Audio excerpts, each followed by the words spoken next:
ஏன் ஜெகதீப் தன்கர் ராஜினாமா பண்ணியிருக்காரு? இதுக்கு பின்னாடி எதுவும் அரசியல் இருக்கா சார்? எந்த பாஜகவை அவர் தூக்கி பிடிப்பதற்காக கான்ஸ்டிடியூஷனை தூக்கி தூர போட்டாரோ அதே பாஜக இவருடைய ஒரு செயல்பாடு பிடிக்கலங்கிறதுக்காக இவரை தூக்கி போட்டாங்க. என்ன சார் நடந்திருக்கு? பாஜகவுடைய செல்ல பிள்ளையா இருந்தாரு, அது எந்த ஒரு செயல்பாடு பாஜகவுக்கு பிடிக்கல? எனக்கு தெரிந்த வகையில இந்த ஜஸ்டிஸ் யஷ்வந்த் வர்மாவை தகுதி நீக்கம் செய்வதற்கு 63 நாடாளுமன்ற உறுப்பினர்கள், மாநிலங்களவை உறுப்பினர்கள், எதிர்க்கட்சியை சார்ந்தவர்கள் தங்கர் கிட்ட நேற்று போய் ஒரு இம்பீச்மெண்ட் மோஷன் கொடுக்குறாங்க. அதை அவர் அக்செப்ட் பண்ணிடுறாரு.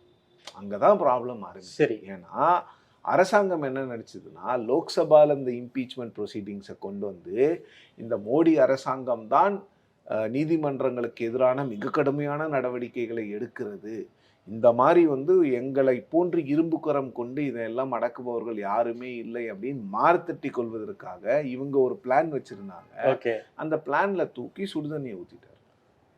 அதனால நடந்த பிரச்சனையாக தான் நான் பார்க்கிறேன்.